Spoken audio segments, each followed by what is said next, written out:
अब आता है राइटिंग। तो पहले मैं ये आप लोगों से जानना चाहूँगी कि क्लोज जितने भी हम लोगों ने रीडिंग के टेक्निक्स पढ़े वो आप सबको समझ में आ गए कि नहीं? कितने टेक्निक्स होते हैं? 4 या 3? 3 अच्छा ठीक है, आपको पता है 3। कौन कौन से? Skimming, scanning, close reading. Very good. और क्लोज रीडिंग किसके लिए होता है? रिसर्च के लिए। Very good. उसमें क्या जरूरी होता है?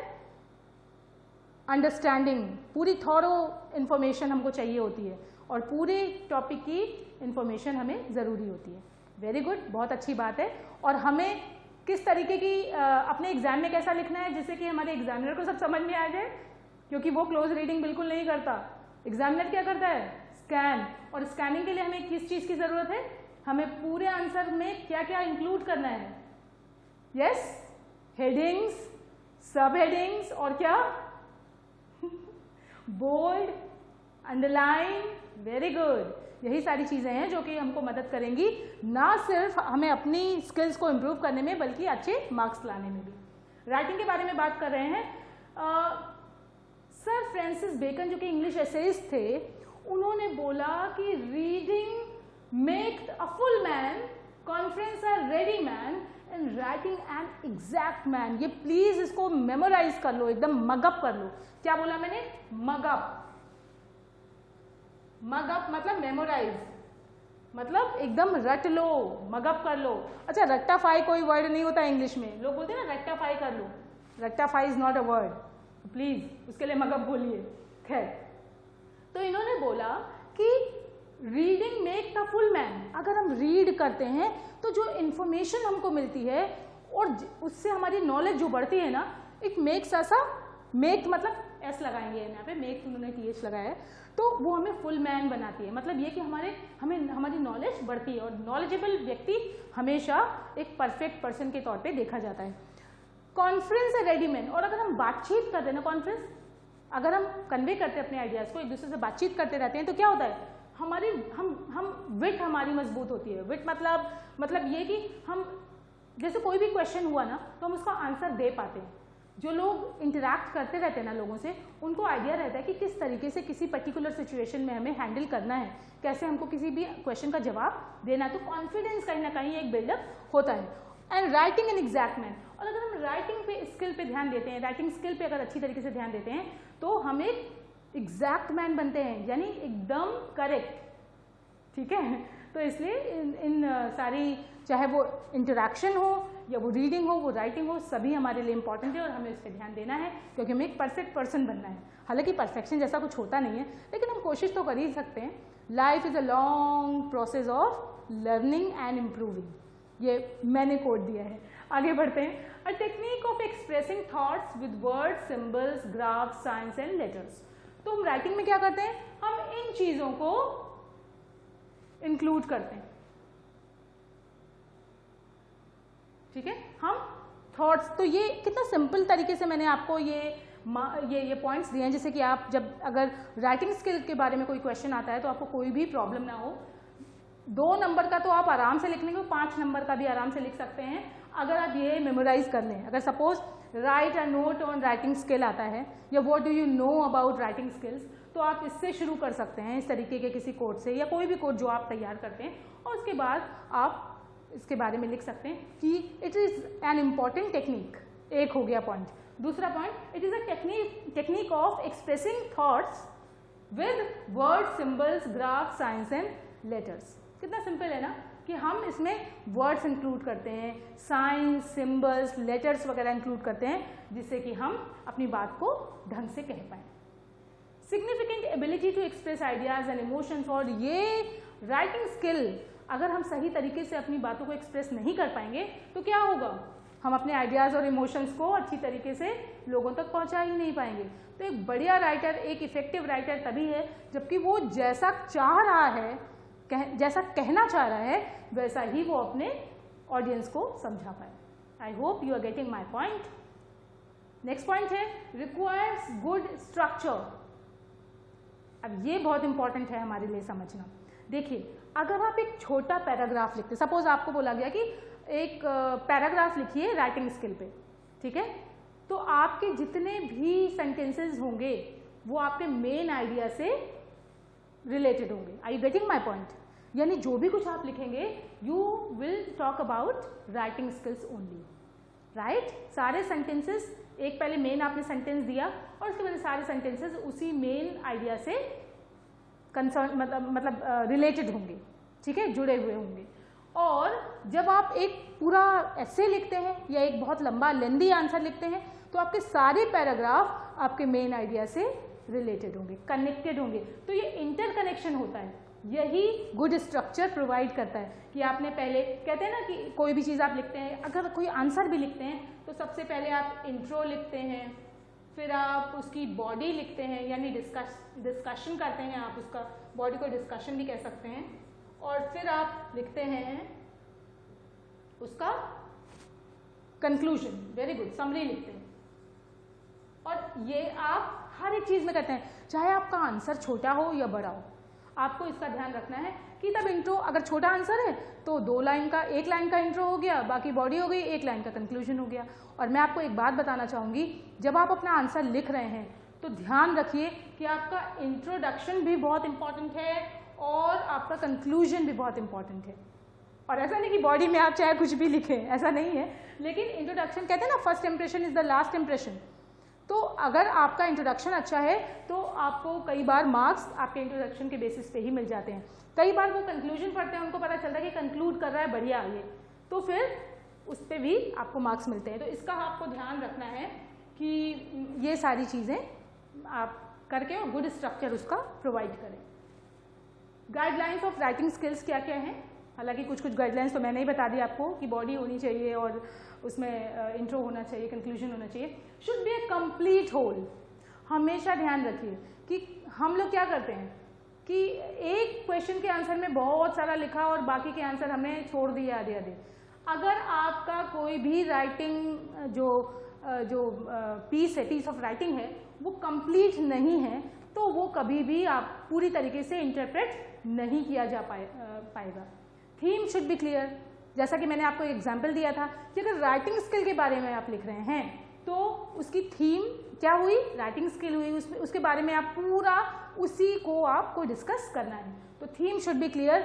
It should give an idea to your reader that you are writing about this particular theme.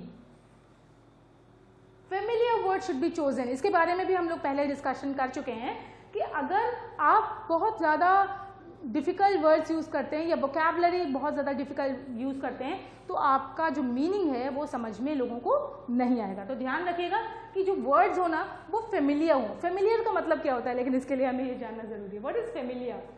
Known. What is known? Know से बना है, मतलब जो लोग जानते हों, जिनके बारे में लोगों को पहले से जानकारी हो। आगे बढ़ते हैं। Selection of suitable order. अगर सूटेबल ऑर्डर, सूटेबल क्या होता है? अच्छा, ये सुटेबल नहीं होता बिल्कुल, please don't call it suitable, don't pronounce it suitable, it is suitable. Suitable, suitable. Are you getting my point? तो खैर, coming back to the point, selection of suitable order. तो सूटेबल ऑर्डर क्या है? जो मैंने आपको बताया है कि पहले आप किसी को इंट्रोड्यूस करते हैं किसी भी टॉपिक को, फिर आप उसको डिस्कस करते हैं और फिर उसके बाद में आप उसको कंक्लूड करते हैं। कई बार आप एक क्वेश्चन से अपने आंसर को स्टार्ट कर सकते हैं, ओके? कई बार एक बहुत अच्छे कोट से आप आंसर को स्टार्ट कर सकते हैं। मैं आपके आंसर का एग्जांपल इसलिए ले रही हूँ जिससे कि आपको ये बात समझ में आ जाए, ठीक है? तो सूटेबल ऑर्डर होना चाहिए उसका। साथ ही साथ यूनिटी अमंग सेंटेंसेस, जैसा कि मैं पहले भी आपको बता चुकी हूँ कि आपका जो मेन आइडिया है, जो सेंट्रल आइडिया है, उससे सब कुछ रिलेट होना चाहिए। अगर आपका जो अगर आपको एक writing skill is a very important skill, या for being a good communicator we need to understand how to write correctly. Suppose आप इसके बारे में पूरा लिख रहे हैं तो जो भी कुछ आप बात कर रहे हैं तो you will be talking about this sentence only. जो भी कुछ आप बोल रहे हैं इसी के बारे में आप बोल रहे हैं। ध्यान रखिएगा कि जो सेंटेंसेस हैं उनके बीच में यूनिटी होनी चाहिए। एक ये ना हो कि आधा तो लग रहा है कहीं और से लिखा हुआ है और आधा कहीं और से लिखा हुआ है, तो इसका ध्यान रखिएगा। Active voice should be preferred. अब एक्टिव वॉइस मैं आपको ग्रामर की क्लास में पढ़ाऊंगी, आपको थोड़ा थोड़ा आइडिया होगा क्योंकि सभी बच्चों ने मतलब 10th में भी बहुत ज़्यादा होता है active voice passive voice, 12th में भी होता है, तो यू कैन अंडरस्टैंड। लेकिन फिर भी क्या डिफरेंस होता है अगर हम पैसिव में सेंटेंस बनाएंगे तो? कोई भी व्यक्ति बता सकता है, any one, any idea why we should not include passive voice while writing something? हाँ, मैं बताती हूँ आपको, डोंट वरी। पैसिव वॉइस में अगर हम सेंटेंस बनाएंगे तो सेंटेंस बड़ा होगा, ठीक है, क्योंकि उसमें हेल्पिंग वर्ब लग जाएगी, बाय लग जाएगा, ठीक है, वो सेंटेंस बहुत बड़ा हो जाएगा। और हमें कैसा सेंटेंस लिखना है, क्योंकि आप एक टेक्निकल कोर्स कर रहे हैं आप, मतलब ये कि आप टेक्नोलॉजी को समझने वाले स्टूडेंट्स हैं, आप समझ रहे हैं मेरी बात? यानी कि आप जो भी कुछ लिखेंगे वो कैसा लिखेंगे, प्रिसाइज लिखेंगे। प्रिसाइज वर्ड शायद मैंने पहले भी यूज किया था, टू द पॉइंट लिखेंगे। आप ब्रीफ में लिखेंगे, ब्रीफ का मतलब आप कंसाइज लिखेंगे उसको। तो मतलब ये कि अगर आप पैसिव यूज करते हैं तो आप, या फ्रेजेस यूज करते हैं तो आपके सेंटेंसेस बहुत ज्यादा बड़े हो जाएंगे। रेपिटिशन शुड बी, अच्छा ये रिपीटिशन नहीं है, it is repetition, repetition should be avoided. और वही, अब मैं आपको एक छोटा सा एग्जांपल देती हूँ। एक बच्चा जिसकी राइटिंग बहुत अच्छी थी, कम्युनिकेशन का उसका पेपर था और पता नहीं उसकी तैयारी नहीं हो पाई है क्या था, उसने लिखा communication is very important for becoming an effective communicator. फिर दो चार लाइन उसने लिखी, फिर लिखा communication is very important for becoming an effective communicator. फिर एक दो लाइन फिर कम्युनिकेशन इज, तो क्या हुआ, जब रेपिटेशन इतना ज्यादा था तो उसके मार्क्स उसके कट गए। और वो हर बार इतना उसने फूलिशली ये काम किया कि जितनी बार भी वो ये सेंटेंस लिख रहा था वो सोच रहा था कि ये सेंट्रल आइडिया है तो इसको मुझे बार बार लिखना चाहिए, और अंडरलाइन भी कर रहा था, तो इसकी वजह से he is marks were cut. तो ये आप लोग को ध्यान में रखना है कि इसका रेपिटेशन नहीं होना चाहिए। जो भी सेंटेंस है वो दूसरी तरह से लिख दीजिए। तभी मैंने आपको बहुत सारे वर्ड्स बताने की कोशिश की है कि एक ही वर्ड को आपको बार बार यूज नहीं करना है। आप कभी शेयर्ड लिख सकते हैं, कभी ट्रांसफर्ड लिख सकते हैं, कभी ट्रांसमिटेड लिख सकते हैं, कभी कन्वेड लिख सकते हैं, ठीक है। तो ये सारी चीजें आपको ध्यान में रखनी है। Include empathetic devices like colon, commas, semicolon etcetera. अब अगर आप समझते हैं ना, कोलन अगर एक जैसे कई सारे 2 बॉयज 3 गर्ल्स आप ऐसे लिख रहे हैं तो आपको कॉमा लिखना पड़ेगा, आपको पता ही होगा ये। There are 2 boys 3 girls and a peon in the classroom, ठीक है। तो ये मैंने आपको बताने की कोशिश की, हालांकि ग्रामर की क्लास में आपको पढ़ाऊंगी, लेकिन फिर भी आपको आइडिया होना चाहिए कि 2 बॉयज कॉमा, जब आप किसी चीज़ को सीक्वेंस में बता रहे थे तो आपने कॉमा यूज़ किया। फिर आप सेमीकोलन का भी यूज़ करते हैं जब एक जैसी चीज़ें, एक सेट और फिर दूसरी एक सेट, तो उसके बीच में हम सेमीकोलन यूज़ करते हैं। तो ये सारी चीज़ें हमको ग्रामर की क्लास में और अच्छी तरीके से इनको क्लियरली पढ़ेंगे और समझेंगे। लेकिन राइटिंग स्किल में हमें ये ध्यान रखना है अभी सिर्फ इतना कि हमें इन सारी डिवाइसेस जो हैं, जो एक तरीके से जो बहुत ही हमें अपनी बात को क्लियरली एक्सप्रेस करने में हमारी मदद करती हैं, हमें उनका ध्यान रखना है, उनको यूज़ करना है। आगे बढ़ते हैं और क्वेश्चंस तो बहुत इंपॉर्टेंट है। ये सारे जो भी कुछ हमने अभी तक पढ़ाई की है वो पूरे क्वेश्चंस हमने इसमें इंक्लूड किए हैं, ठीक है। What is hearing, discuss guidelines for good listening. अब देखिए यहाँ पे क्वेश्चन मार्क नहीं है, ऊपर क्वेश्चन मार्क है, कोई डिफरेंस बता सकते हैं आप?